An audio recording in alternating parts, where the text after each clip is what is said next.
Welcome to steno ज्ञान point. दोस्तों, आपके यूट्यूब चैनल स्टेनो ज्ञान पॉइंट में आपका बहुत बहुत स्वागत है। दोस्तों, इस वीडियो के माध्यम से आपके लिए लेकर आए 100 शब्द प्रति मिनट की डिक्टेशन। दोस्तों, डिक्टेशन की पीडीएफ अगर आप प्राप्त करना चाहते हैं तो वीडियो के डिस्क्रिप्शन में दिए गए लिंक को फॉलो करके आप वहां से प्राप्त कर सकते हैं। और दोस्तों, अगर डिक्टेशन अच्छी लगे तो वीडियो के लाइक बटन को जरूर प्रेस करें।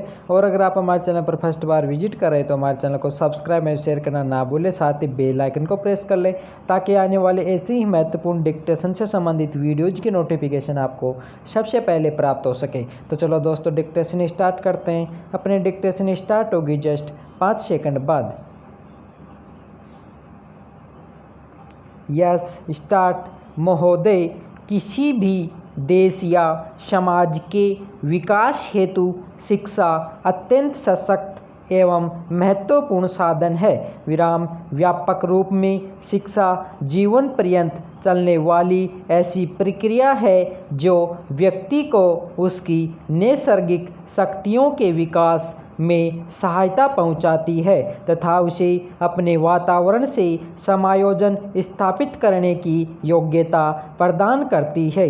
विराम। साथ ही व्यक्ति को उसके वैयक्तिक, सामाजिक, राष्ट्रीय दायित्वों का निर्वाह करने की योग्यता, ज्ञान एवं कौशल प्रदान करती है।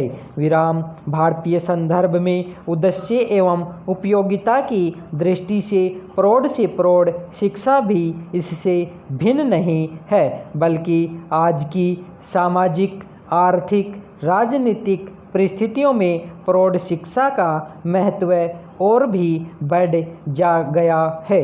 विराम। डॉक्टर मुखर्जी ने भारत में प्रौढ़ शिक्षा के 2 महत्वपूर्ण पहलू बताए हैं।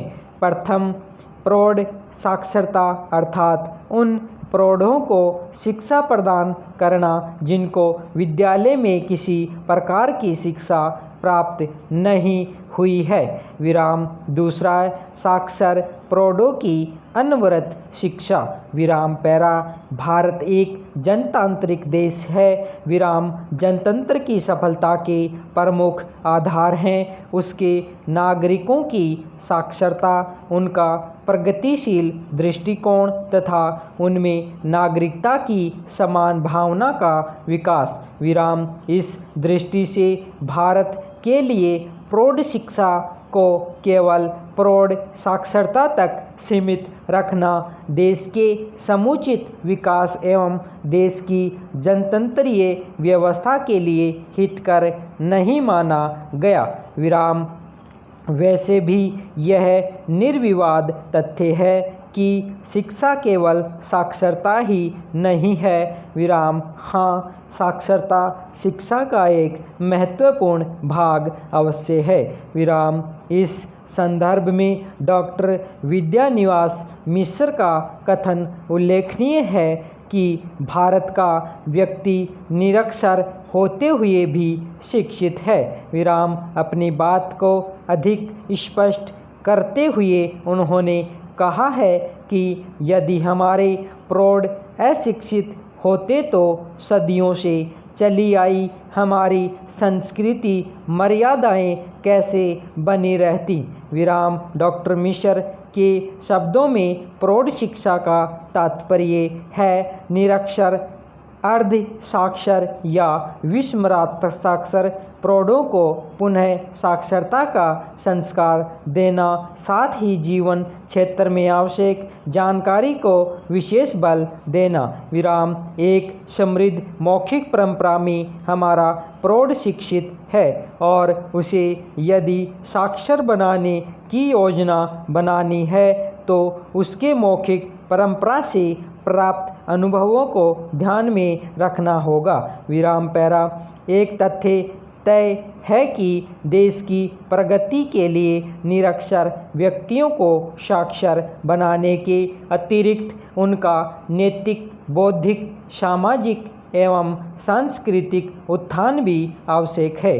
विराम। इसी दृष्टि से प्रौढ़ शिक्षा को व्यापक अर्थों में लेते हुए 1948 में श्री मोहनलाल सक्सेना की अध्यक्षता में नियुक्त समिति के परामर्शों को स्वीकार करके सरकार ने प्रौढ़ शिक्षा को समाज शिक्षा की संज्ञा से अभिहित किया। विराम जनवरी 1949 में केंद्रीय शिक्षा सलाहकार बोर्ड के इलाहाबाद में संपन्न 15वें अधिवेशन में भारत के तत्कालीन शिक्षा मंत्री ने प्रौढ़ शिक्षा की नवीन धारणा का संदेश देते हुए कहा, प्रौढ़ शिक्षा को केवल व्यक्तियों को साक्षर बनाने तक ही सीमित नहीं रखा जाना चाहिए। विराम प्रौढ़ शिक्षा के अंतर्गत व्यापक रूप से सभी व्यक्तियों को साक्षर बनाने का प्रयास करना चाहिए। विराम यह सबसे अच्छा रास्ता होगा और हमें सफलता मिलेगी। विराम पैरा महोदय, इसमें उस शिक्षा को भी सम्मिलित किया जाना चाहिए जो प्रत्येक नागरिक को लोकतांत्रिक व्यवस्था का विवेकपूर्ण सदस्य बना दे। विराम इसी समय से प्रौढ़ शिक्षा की अवधारणा में परिवर्तन हुआ और उसे समाज शिक्षा के नाम से पुकारा गया। विराम 1949 में मैसूर में संपन्न ग्रामीण प्रौढ़ शिक्षा के यूनेस्को सेमिनार में तत्कालीन शिक्षा मंत्री ने समाज शिक्षा को स्पष्ट करते हुए कहा था, समाज शिक्षा से हमारा तात्पर्य है पूर्ण मानव की शिक्षा।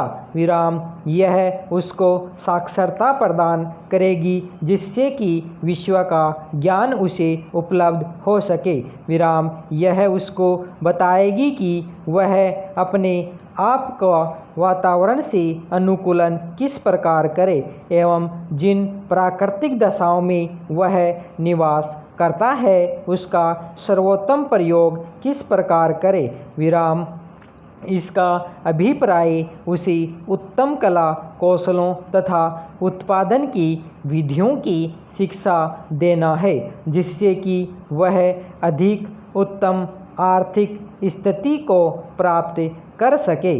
विराम इसका उद्देश्य उसे व्यक्ति तथा समाज दोनों के लिए स्वास्थ्य विज्ञान के प्राथमिक सिद्धांतों की शिक्षा देना भी है जिससे हमारा गृहस्थ जीवन स्वस्थ तथा समृद्ध हो सके। विराम इस शिक्षा को उसे नागरिकता का पाठ पढ़ाना चाहिए जिससे कि उसे संसार की बातों का ज्ञान प्राप्त हो जाए और वह अपनी सरकार को उन निर्णयों के निर्माण में सहायता दे सके जो शांति तथा प्रगति में योगदान करें। विराम प्रोफेसर कबीर ने समाज शिक्षा की परिभाषा देते हुए लिखा है कि समाज शिक्षा को अध्ययन के एक प्रकार के पाठ्यक्रम के रूप में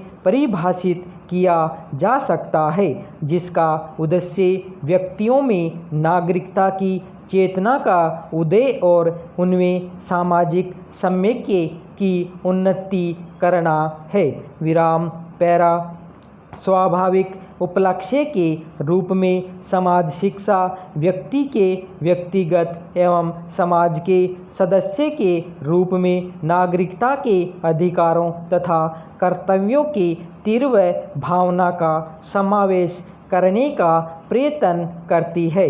अब आइए जरा गौर करें कि वर्तमान भारतीय परिवेश में प्रौढ़ शिक्षा या समाज शिक्षा प्रयास कितना सार्थक हुआ है। विराम आज से 23 साल पूर्व सन 1978 में साहित्य परिचय प्रौढ़ शिक्षा विशेषांक के अपने एक लेख में डॉक्टर चौबे ने प्रारंभ में ही लिखा है, जब कोई समाज जातिवाद, वर्गवाद, क्षेत्रवाद, गरीबी, बेरोजगारी, बीमारी तथा असमानता से ग्रस्त रहता है तो उसका विकास अवरुद्ध हो जाता है। विराम ऐसी यही ग्रस्तता आज हमारे समाज में हमारे क्रियाकलापों के विविध अंगों में परिलक्षित हो रही है। विराम जब तक हम इस ग्रस्तता से मुक्त न होंगे तब तक हमारा विकास संभव नहीं होगा। विराम इस ग्रस्तता से दूर होने के लिए हमें अनेक उपाय करने होंगे। विराम इन उपायों में शिक्षा का स्थान बहुत ऊंचा है।